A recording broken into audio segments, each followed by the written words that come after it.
তোমাদের পাশেই আছি, হৃদয়ের কাছাকাছি।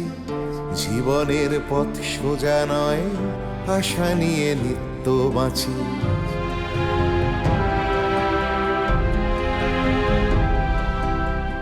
শিক্ষা ছড়িয়ে পড়ুক ভেদাভেদ শূন্য করে, এ বেলা নাই বা জুটুক, ও বেলা জুটতে পারে। বিপ্লব আসছে দেখো নারী, তুমি পিছিয়ে জানি। জ্বলে ওঠো নিজের আলোয়, মুছে দাও দুঃখ গ্লানি।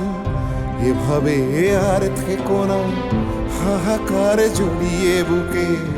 আমি হাত বাড়িয়ে আছি, সাড়া দাও আমার ডাকে। আমি হাত বাড়িয়ে আছি, সাড়া দাও আমার ডাকে।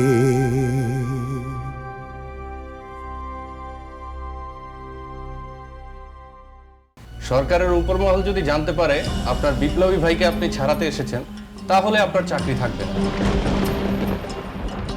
ওসব ছেড়ে দিয়ে নিজের দেশে চলে যান। আমি তো ছাড়াতে আসিনি, আমি শুধু খবর নিতে এসেছি। বাড়িতে বৃদ্ধ মা, বাবা আর অল্প বয়সী বউ, বুঝতেই তো পারছেন। আমি বুঝে কি করব? সময় থাকতে নিজের ভাইকেই বোঝাতে পারেননি। আমি কোনো খবর দিতে পারবো না, উপরওয়ালার নির্দেশ। কিন্তু আমরা এখানে এসেছি আমাদের যে আত্মীয়কে অ্যারেস্ট করা হয়েছে তার কোনো ডিটেল মেসেজ ছিল কিনা, আর এটা আমাদের অধিকারের মধ্যে পড়ে। আইন তো তাই বলে। আইনের অধিকার? আপনি কে? মিস্টার আলী, আপনি কি সঙ্গে করে উকিল নিয়ে এসেছেন? না, ও আমার ভগ্নিপতি। ও ঢাকা হাইকোর্টের একজন নামজাদা উকিলের সহকারী। ও তাই বুঝি। তা মিয়া সাহেব, আইনের পথে চলতে চান, তাহলে আমার কাছে এসেছেন কেন? আমি তো আইনের পথে যাবার কথা বলিনি। আমি বলেছি আমার স্ত্রীর ভাই সুলতান আলীকে অ্যারেস্ট করে কোথায় রাখা হয়েছে। তার কেস কি কোর্টে তোলা হয়েছে? তাকে কি বিনা বিচারে আটকে রাখা হয়েছে? এর আমি একটা প্রশ্নের উত্তর দিতেও বাধ্য না। বলা ভালো, আমি একটা প্রশ্নের উত্তরও দেব না। মিস্টার আলী, আপনি আমার সহকর্মী, তাই বলছি এই কেসটা অনেক জটিল। সব খবর আমার কাছে নেই, জিজ্ঞাসাবাদ চলছে। তারপর ঠিক হবে জেল, জরিমানা না দ্বীপান্তর। তাহলে আপনারা আসুন। আদাব।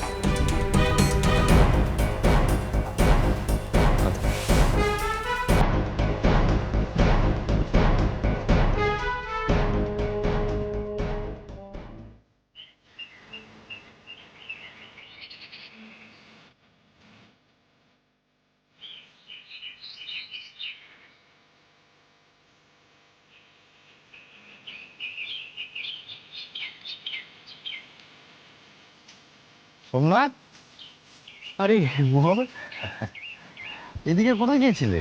ও পাড়ার বদন বন্দরের দ্বিতীয় পক্ষের বউটা বেশ কদিন ধরে জ্বর, তাই দেখতে গিয়েছিলাম। ও আচ্ছা আচ্ছা, তা কেমন দেখলে কেমন? না, তেমন গুরুতর নয়, ওই 2-4 দিন ওষুধপত্র খেলে ঠিক হয়ে যাবে।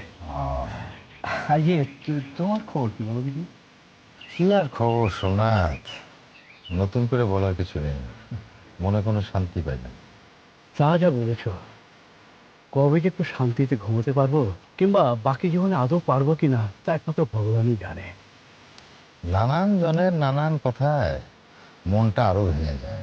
আচ্ছা মোহর, মানুষজনের কি লাভ হয় বলো তো এইসব আজে বাজে কথা গ্রামে রটিয়ে? কিছু না কিছু নিয়ে তো সময় কাটাতে হবে, তাই হয়তো অন্যের চর্চা করে, পরচর্চা। আমরা মরছি আমাদের দ্বারায় যেসব ঘটনা আদৌ ঘটেনি সেই সব ঘটনা উঠে যাচ্ছে সারা গ্রামময়। শোনো, ওসব বুঝে কিন্তু একদম কান দেবে না। না, আমি তো কান দিই না সোমনাথ, কিন্তু ঘরের মানুষ কোত্থেকে কি শুনে অমনি বাড়িতে এসে কান্নাকাটি শুরু করে দেয়। জানি মোহর, একই জায়গায় তো আমিও জ্বলছি। সুজনের মা কিছুতেই কিছু বুঝতে চায় না। একমাত্র তোমার সঙ্গে ছাড়া আর কারোর সঙ্গে তো প্রাণ খুলে দুটো কথাও বলা যায় না। আমিও তো শুধু তোমার সাথে কথা বলে একটু একটু শান্তি পাই। আল্লাহ তুমি রহম করো আল্লাহ। মোহর, এই কলকাতার কোনো খবর এলো? না, ফুলমিয়া সুলেমান দুজনেই কলকাতায়, কিন্তু কেউ একটা খবর পর্যন্ত পাঠাচ্ছে না। মনে হয় ওরা ব্যস্ত আছে। আমার মনে হয় কি জানো, ওরা ওই সুলতানের খবর নিয়েই তবে গ্রামে জানাবে। কি জানি ওখানে কি হচ্ছে। চিন্তা করো না মোহর, সব কিছু ঠিক হয়ে যাবে। আমি বলছি, দেখবে ওরা সুলতানকে নিয়েই গ্রামে ফিরবে। তাই যেন হয় সোমনাথ, সেই আশাতেই তো বুক বেঁধে আছি। চলো। তো বৌদিদি কেমন আছেন? ভালোই, ওই এই যে বললাম না,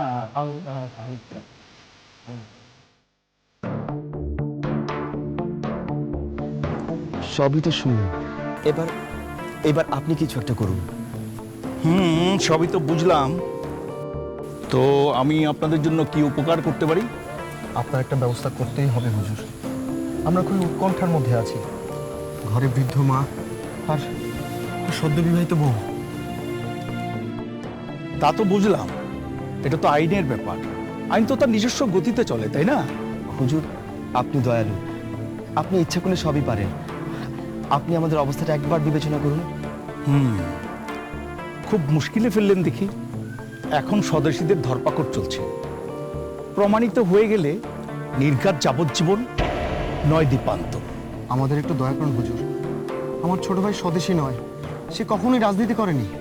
দেখুন, আমরা হচ্ছে সরকারের গোলাম, আমাদের কাছে কোনো ক্ষমতা নেই।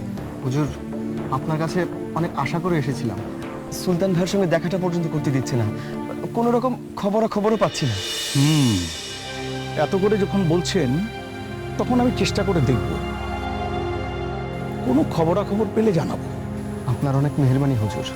আপনারা আমার সঙ্গে যোগাযোগ রাখবেন, দেখি কি করা যায়। আমরা তবে আসি হুজুর। আচ্ছা, আসুন। আদাব। আদাব।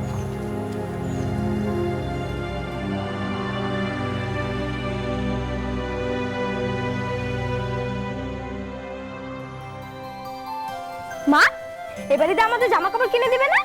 এবার কিন্তু আমি শাড়ি কিনবো। না রে মা, এ বাড়িতে কোনো জামা কাপড় কেনা হবে না। কেন হবে না? কেন? সবার তো কিনা হয়ে গেছে। চম্পা, কাকলি, শারমিন, ওদের তো সবার কিনা হয়ে গেছে। আমার হবে না কেন? তুমি চলো, এখনই আব্বাজানের কাছে চলো, তাইলে আব্বাজান কিনে দিবে। কমলা, এখন আমাকে বিরক্ত করিস না তো। আমার মন মেজাজ খুব খারাপ, যা এখান থেকে। হ্যাঁ, আমি বললে তো তোমার মন মেজাজ খারাপ হয়। আমার আর তোদের বেলাতে তোমার কিছু হয় না। আর আমি একটা শাড়ি কিনে দিতে বলছি, সেজন্য তোমার মন মেজাজ খারাপ হচ্ছে। তুমি চলো, এখনই চলো আব্বাজানের কাছে। চলো না মা, চলো তুমি আব্বাজানের কমলা! তোর লজ্জা করে না? তুই কি মানুষ?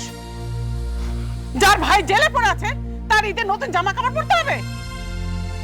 যেই বাড়ির ছেলে জেলে থাকে, সেই বাড়িতে ঈদ মানায় না। যা এখান থেকে, যা।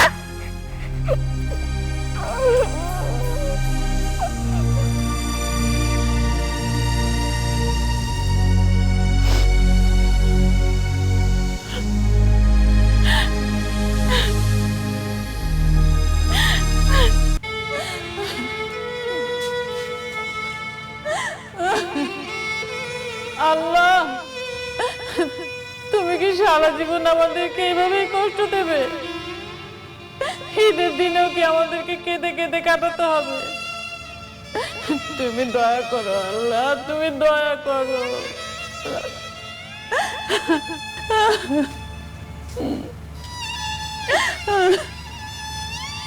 কি হলো, কাঁদছো কেন? না, কিছু হয়নি। তুমি দাঁড়াও, আমি তোমার জন্য পানি নিয়ে আসি। দাঁড়াও, পানি আনতে হবে না, তার আগে বলো কি হচ্ছে। কেউ কিছু বলেছে তোমায়? কেউ কিছু বলেনি। আচ্ছা, আমাদের সারা জীবন কি শুধু কষ্টেই কাটবে? আল্লাহ কি আমাদের কপালে সুখ লিখে রাখেননি? আহা, কি হয়েছে সেটা খুলে বলো তো। আর কটা দিন পরে ঈদ। কমলা ঈদের জামা কাপড়ের কথা বলছিল, আমি ওকে রেগে গিয়ে মেরেছি। যার ভাই জেলে পড়ে আছে, তার ঈদে নতুন জামা কাপড় পরার শখ হয় কি করে? তুমি এটা ঠিক করোনি বড়। তুমি কমলাকে মারতে গেলে কেন? ও ছোট মানুষ, ও কতটা বোঝে। যার কদিন পরে বিয়ে দেওয়া হবে, সে যদি এখনই না বোঝে, তাহলে আর কোনোদিনও বুঝবে না। যাকে সব বাদ দাও, দোষটা তো আমারই। আমি তো ভুলেই গিয়েছিলাম যে কদিন পরে ঈদ। আর ঈদ মনে রেখে কি হবে? আল্লাহ হয়তো চানই না যে আমরা খুশি মনে ঈদ পালন করি। তা না হলে আল্লাহ আমাদেরকে এরকম অশান্তির মধ্যে কেন ফেলবেন? বড় বউ, আল্লাহকে সব কাজে দোষারোপ করতে নেই, তাতে গুনাহ। তার বিধান সবসময় মেনে চলতে হয়। ভালো খারাপ নিয়ে তো মানুষের জীবন। কোনো মানুষের জীবনে কি সুখ সবসময় থাকে? আজকে তোমার দুঃখের দিন, কাল যে তোমার সুখের দিন আসবে না এটা কে জানে? আমাদের ভালো দিন কবে আসবে বলতে পারো? আসবে আসবে পেয়ারা, ভালো সময় আসবে, অধৈর্য হয় না। খারাপ সময় মাথা ঠান্ডা রেখে এগিয়ে যাওয়াটা খুব দরকার। তাই বাচ্চাদের সুখের কথা ভেবে কি কি করতে হবে সেটা ভালো। আমার এক ছেলে জেলে পড়ে আছে, আরেক ছেলে জামাই বিদেশ বিভুঁয়ে কিভাবে আছে আমি কিছুই জানি না। আমি কি করে ঈদের খুশি পালন করব বলো তো? আমাদের কথা বাদ দাও, বাচ্চাদের কথা বলো। সেটাকে আমি বুঝি না? আমিও কি চাই না যে ঈদের দিনে আমার বাচ্চারা একটু ফিরনি আর পায়েস খাবে? তা না খাওয়ালে আমারই কি শান্তি হবে? তাহলে তো তার জন্য একটু ব্যবস্থা করতে হবে। ঠিক আছে, তাহলে তুমি হাটে গিয়ে জিনিসপত্র কিনে নিয়ে এসো।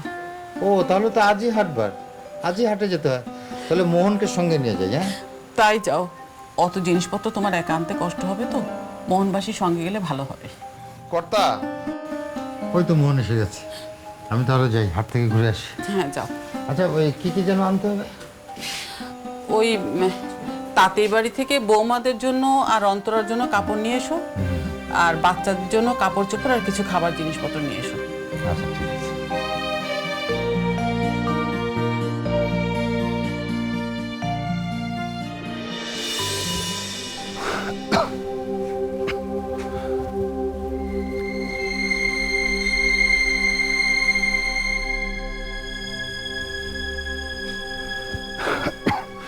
এটা কি মোহর আলী কবিরাজ সাহেবের বাড়ি আছে? কবিরাজ সাহেব কি এই বাড়িতে থাকেন? কে?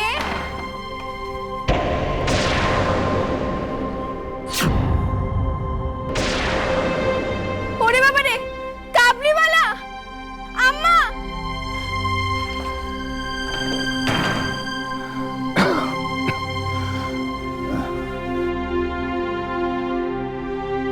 বাড়িতে কি কি আছেন? আবার ডাক কি কেউ শুনতে পাচ্ছেন? একবার বাইরে আসুন না। আপনি কাকে খুঁজছেন? কবিরাজ সাহেব কি বাড়িতে আছেন? না, উনি একটু হাটে গেছেন, আপনি পরে আসেন। মাইজি, আমার খুব বুখার আছে, কিছু দাবাই নেওয়ার ছিল। কিন্তু কবিরাজ সাহেব তো বাড়িতে নেই, আপনি পরে আসেন। মাইজি, আমার বহুত বুখার, হাঁটতে পারছি না, এইখানে একটু বসবো? আচ্ছা ঠিক আছে, বসুন।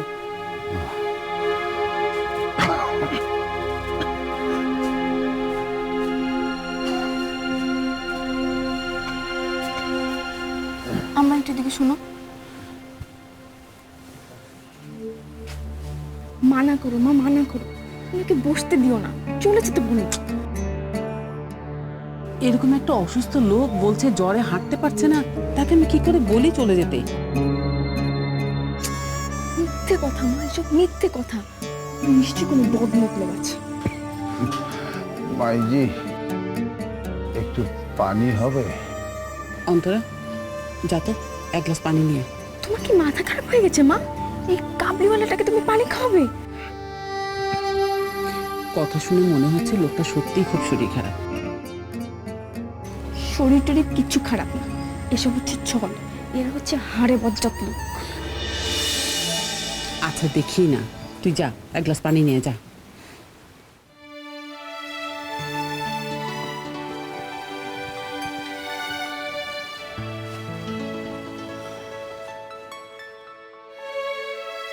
আপনি কি কিছু খাবেন?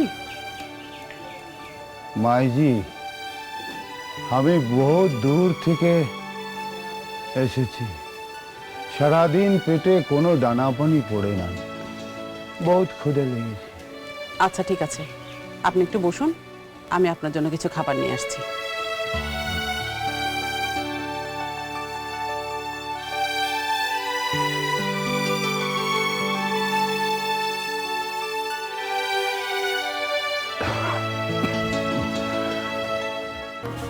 এবার কি করবেন ভাবছেন ভাইজান? এতদিন দুজনে যা চেষ্টা করলাম সবই তো বৃথা গেল। বৃথা হলো বলছো কেন ফুলমিয়া? উমাপদ বাবু তো আমাদের আশ্বাস দিয়েছেন যে তিনি আমাদের সাহায্য করবেন। ওসব সরকারি আমলাদের কথার কোনো বিশ্বাস আছে ভাইজান? ওরা সরকারের নুন খায়, আবার সরকারেরই গুণ গায়। তবুও তো তার উপরেই ভরসা করতে হবে। মানুষ যখন মাঝ সমুদ্রে পড়ে, তখন সে বাঁচার জন্যে হাতের সামনে যা পায় তাই ধরেই সে বাঁচতে চায়। তাছাড়া আমিও তো সরকারি চাকরি করি, আমিও তো সরকারের গুণ গাই, তাই সরকারের গুণ গাওয়ার মধ্যে আমি কোনো অন্যায় দেখছি না। কিন্তু তার আচরণে আশাব্যঞ্জক তো কিছুই দেখতে পারলাম না। তিনি এতদিনে কিছুই করতে পারলেন না। এখনো পারেনি ঠিকই, কিন্তু আমার বিশ্বাস উনি চেষ্টা করছেন, উনি ঠিকই পারবেন। সুলতানকে ছাড়ানো তো দূরের কথা, তার কোনো খবর পাওয়াও সহজ কাজ নয়। তাই এত অধৈর্য হলে তো চলবে না। আমিও তো কিছু করতে পারছি না, শুধুমাত্র আমার চাকরির জন্য। কেউ যদি জানতে পারে যে সুলতান আমার ভাই, তাহলে আমার চাকরি চলে যাবে। উমাপদ বাবুও হয়তো এই চিন্তাই করছেন।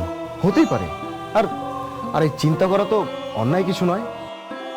তিনি তারপরেও আমাদের জন্য কিছু করতে রাজি হয়েছেন, এটাই অনেক বড় ব্যাপার। শুধু শুধু ভোগান্তি।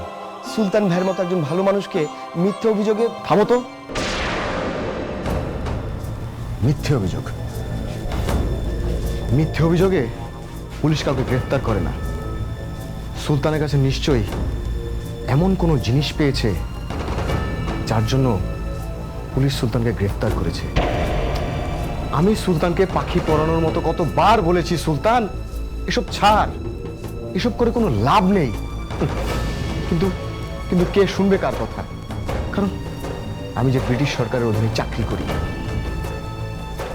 আসলে আজ শুনতে খারাপ লাগবে, তারপরেও বলতে হচ্ছে, সুলতানের পরিবর্তনের জন্য আমরাই দায়ী। আমাদের আমাদের সকলের প্রশ্রয়ে সুলতানের আজ এই অবস্থা। থাক ভাইজান, আর তো কিছু করার নেই। যাই হোক, যেমনই হোক, সুলতান তো আপনারই ভাই। হ্যাঁ, এইটা ঠিক যে সুলতান ভাইয়ের অল্পতেই মাথা গরম হয়ে যায়, কিন্তু তার মতো মানুষ আজকের দিনে পাওয়া যায় না। আর তাছাড়া আমি তো জানি সুলতান ভাই কোনোদিনও এইরকম কাজ করতে পারেন না। না করলেই ভালো। সুলতান তো আমারই ভাই, ওর যদি কিছু হয়ে যায় আমার কি ভালো লাগবে? জানো, আমি মাঝে মাঝে নিজেকে খুব দোষী মনে করি। মনে হয় ওর এই অবস্থার জন্য আমি দায়ী। আমি যদি ওকে একটা ভালো চাকরি জোগাড় করে দিতে পারতাম, যদি বন্ধুর মতো মিশতাম, তাহলে হয়তো ও এই পথে যেত না। আমি ওর জন্য কিছুই করতে পারিনি। ফুল, আপনার কোনো দোষ নেই ভাইজান, দোষ আমাদের কপালের। উপরওয়ালা যা ঠিক করে দিয়েছেন তাই তো হবে। আমরা তো তার হাতের পুতুল, উনি যেভাবে চালাবেন আমাদেরকে সেভাবেই চলতে হবে। আপনি আর কিছুদিন কলকাতায় থাকুন, আমি একা সব দিক সামলাতে পারবো না ভাইজান। তুমি চিন্তা করো না ফুল, আমি তো আছি। দেখি আর কটা দিন চেষ্টা করে, যদি কিছু হয়। না হলে তো খুবই বিপদ। আমি ভাবছি ফারজানা ম্যাডামকে একবার এখানে আসতে বলবো। ওনার তো অনেক চেনা পরিচয়, উনি চেষ্টা করলে নিশ্চয়ই কিছু একটা করতে পারবেন। এটা তুমি ঠিক বলেছো, ওনার নিশ্চয়ই পুলিশ উপরমহলে চেনাশোনা আছে। আর তাহলে তুমি একটু বলো ওনাকে। আচ্ছা, উনি কি রাজি হবেন? নিশ্চয়ই হবেন। আমি ফারজানা ম্যাডামকে চিনি, উনি মানুষের বিপদে পাশে এসে দাঁড়ান। আর তাছাড়া উনি সুলতান ভাইকে চেনেন, উনি নিশ্চয়ই সাহায্য করবেন। তাহলে তুমি আর দেরি করো না, তুমি একটা চিঠি লিখে ওনাকে এখানকার পরিস্থিতি সব খুলে বলো, দেখো উনি কি বলেন। তবে তবে তার আগে দেশের বাড়িতে একটা খবর পাঠানো দরকার। অনেকদিন তো হয়ে গেল। আমিও তাই ভাবছিলাম, ওখানে নিশ্চয়ই সবাই খুব দুশ্চিন্তা করছে। হ্যাঁ, আমি কালই বাড়িতে একটা চিঠি লিখে দেবো। আচ্ছা, তোমার কি এখানে থাকতে কোনো কষ্ট হচ্ছে? না ভাইজান, আমার কোনো কষ্ট হচ্ছে না। তাছাড়া এখানে যে কাজের জন্য এসেছি সেটা ছাড়া অন্য কিছু ভাবার সময় কোথায়? তা অবশ্য তুমি ঠিক বলেছো, মাথায় দুশ্চিন্তা থাকলে অন্য কোনো কাজে মন বসে না। এখন আমাদের একটাই লক্ষ্য ভাইজান, সুলতান ভাইকে কি করে ছাড়াবো। তুমি ঠিক বলেছো, আমার ধারণা ওই সরকারি আমলাকে ধরলে উনি ঠিকই একটা ব্যবস্থা করবেন। দেখা যাক কি হয়। কারণ আমি যে আমার আব্বা আম্মাকে কথা দিয়েছি, যেভাবেই হোক, যে করেই হোক, আমি সুলতানকে ছাড়িয়ে নিয়ে যাবই যাব।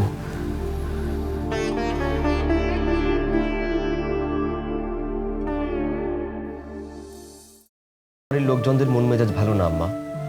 কি করে তোমার বুকে আসতে বলি? এখন না হয় একটা বাহানা হয়েছে, এতদিন কি হয়েছিল শুনি? তুই না হয় বাড়িতে থাকিস না, তোর আব্বা আম্মার যে কতটা কষ্ট তুই কি করে বুঝবি? তাদের নাতি দেখার কত শখ, প্রথম বংশধর বলে কথা। অতই যখন শখ, তাহলে একবার তো যেতে পারতে। আমি 7 কাজে থাকি, বললে কি বউ বাচ্চা নিয়ে আসা যায়? যাবার জন্য তো মনটা ছটফট করে, নিজেকে বশ করে নিয়েছি। তাছাড়া ও বাড়িতে গেলে যদি আমাকে অপমান করে, আমার কথা নয় বাদই দিলাম, কিন্তু তোর বাবা মানিল, তাকে যদি ওরা অপমান করে, তাছাড়া তোর শাশুড়ি যে মুখরা লোক, তাকে দিয়ে কোনো বিশ্বাস নেই। আমিও তাই বলি, তুমি আর বউ নাতিকে নিয়ে ঘর করার খোয়াব দেখো না, সুখের থেকে স্বস্তি বড়। আমার মনে হয় না তোমরা কি ও বাড়িতে গেলে তোমাদেরকে অপমান করতো। আমি তো ওদের মুখে কখনো তোমাদের বিরুদ্ধে খারাপ কথা শুনিনি। তোকে শুনিয়ে বলবে কেন? তুই তো ও বাড়ির জামাই, তোর কাছে তোরা ভালো সাজবে, তাছাড়া ইচ্ছে করে প্রমাণ করতে চাইবে আমরা কত খারাপ আর ওরা কত ভালো। এত কথায় কি কাজ? তোর ছেলে তুই একদিন জোর করে নিয়ে আসবি, দেখবি পেছন পেছন অন্তরা সুসুর করে হাঁটবি। তোর তো সেই জোরটাই নেই। জোর আমি দেখাতেই পারি চাচি, কিন্তু আমি তো আর অমানুষ নই। সুলতান ভাইকে খুঁজে পাওয়া যাচ্ছে না। উনি আমার বউয়ের ভাই নয়, আমার দোস্ত। দুজনে মিলে ঢাকায় একসঙ্গে কতদিন থেকেছি। এখন তার খোঁজ বাদ দিয়ে তোমাদের বউকে নিয়ে টানাটানি করবো? অন্তরকে আমি বলবোই বা কোন মুখে, যখন তারা সবাই উদ্বেগে দিন কাটাচ্ছে? না না, আমি পারবো না। আচ্ছা ঠিক আছে, একদিন একবেলার জন্য না হয় তুই তোর ছেলেটাকে পাঠা। তুই যদি বলিস তোর ভাইকে পাঠাই ছেলেটাকে আনার জন্য। না না, তা হয় না। মা ছাড়া ওই দুধের শিশুটা থাকবে কি করে? আর তাছাড়া তো অধৈর্য হচ্ছে কেন? আমি তো বলছি যে সুলতান ভাই একটা খোঁজ পেলেই তাদের নিয়ে আসবো, তখন আর কোনো বারণ শুনবো না। আবার কবে আসতে পারি জানি না, তাই দেখা করতে এসেছি। দয়া করে আমাকে একটা দিন শান্তিতে থাকতে দাও, আমি কাল সকালেই চলে যাব। আমার ছেলেটাকে নিশ্চয়ই বশ করে নিয়েছে। কত তাবিজ মাদুলি করলাম, কিছুতেই কিছু হলো না। নিশ্চয়ই ওই পেয়ারা বেগম বশ করার জাদু জানে। বুবু, তার ফল কিন্তু সে হাতে নাতেই পাচ্ছে। তোমার ছেলেকে কেড়ে নিয়েছে, তাই তার নিজের ছেলেটাও গেল। হেকেই বলে উপরওয়ালার ন্যায় বিচার।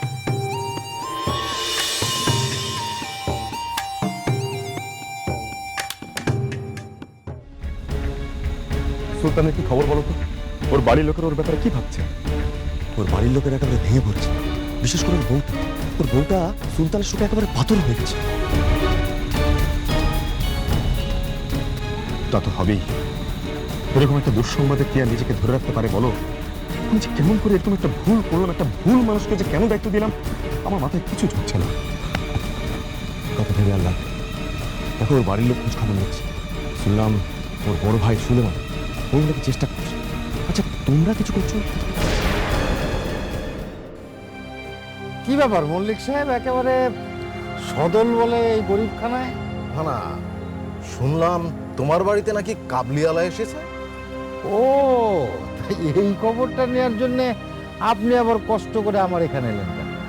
আমাকে বলতেন, আমি অবনত মস্তকে আপনার সঙ্গে গিয়ে দেখা করতাম।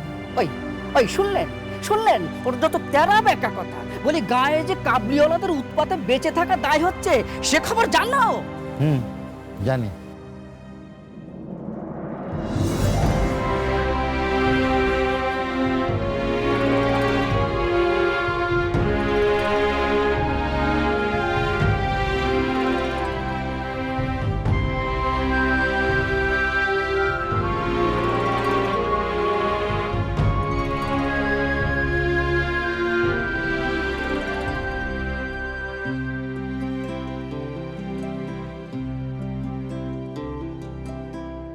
তোমাদের পাশেই আছি, হৃদয়ের কাছাকাছি। জীবনের পথ সোজা নয়, আশা নিয়ে নিত্য বাঁচি।